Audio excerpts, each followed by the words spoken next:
Hello மக்களே, இன்றைக்கி என்ன சமையல் பார்க்க போகிறேன்னா முளைக்கீரை கூட்டு. நான் 100 பருப்பு வேக வச்சுருக்கேன். பருப்பு தனியாக பருப்பு தண்ணி தனியாக எடுத்து வச்சுருக்கேன். இப்போ வீடியோக்குள்ளே போகலாம். எண்ணெய் சூடாயிடுச்சு. இப்போ கடுகு சேர்க்கலாம்.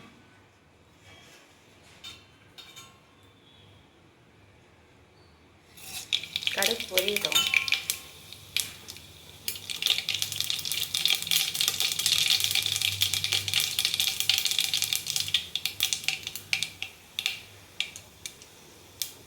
ஜீரகம் சேர்த்துக்கலாம். கீரை கொஞ்சம் வயசானவங்களுக்கு செரிமானம் ஆகாது, அதனால் ஜீரகம் போட்டால் கொஞ்சம் நல்லாயிருக்கும்.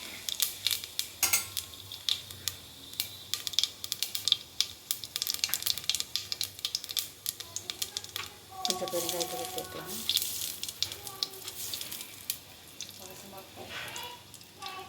அடுத்து வெங்காயம் சேர்க்கலாம்.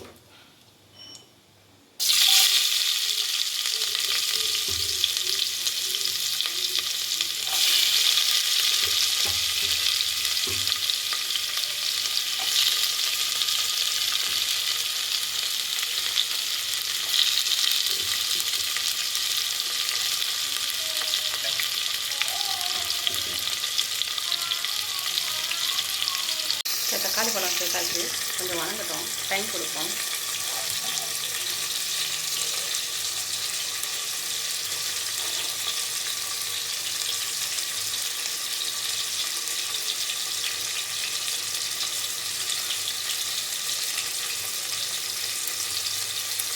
பச்சை மிளகாய் சேர்க்கலாம்.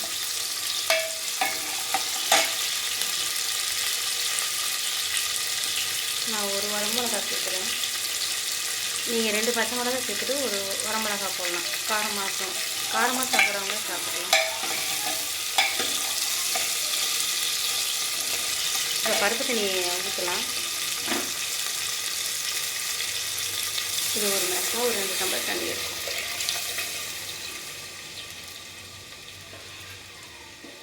இப்போ கீரை சேர்க்கலாம்.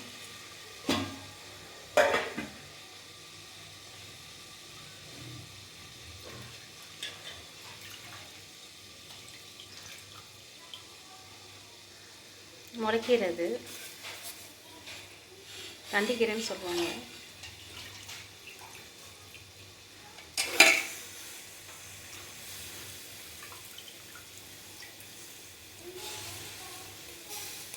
இது குழந்தைங்களுக்கும் கொடுத்தா ரொம்ப நல்லது. குழந்தைங்க ஒரு 2-3 வயசு பிள்ளைங்களுக்கு இது கொடுக்கலாம். கீரை ரொம்ப சத்தானது. குக்கரில் வேகிச்சுன்னா நல்லா குறைவாகிடும். குழந்தைங்களுக்கு கொடுத்தாலும் அழகாக விரும்பி சாப்பிடுவாங்க. சத்து குழந்தைங்களுக்கெலாம்.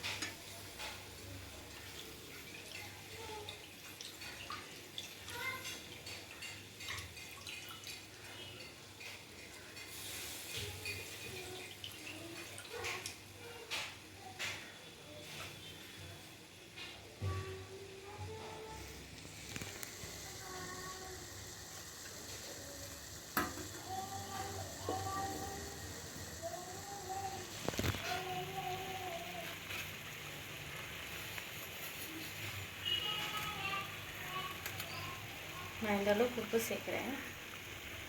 பருப்புனால கொஞ்சம் உப்பு இருக்கும். கீரைக்கு இந்த அளவுக்கு உப்பு போடும். உங்களுக்கு குக்கரில் வைக்கிறதுக்கும் அவ்வளோக்கா உப்பு எடுக்காது. அதனால் பார்த்து போடுங்க. பாருங்கள், தண்ணி திட்டம் உங்களுக்கு நல்லாவே தெரியும். பாருங்கள், பருப்பு தண்ணியில் கீரை மூழ்கிடுச்சு.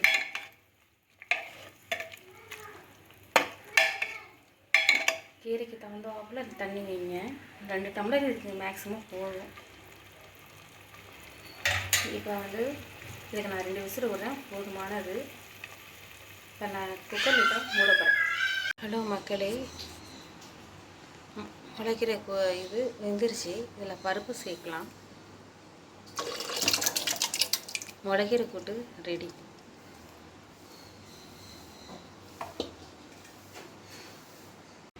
முளைக்கீரை கூட்டு ரெடி ஆகிடுச்சு. வீட்டில் சாப்பிட்டு செய்து பாருங்கள்.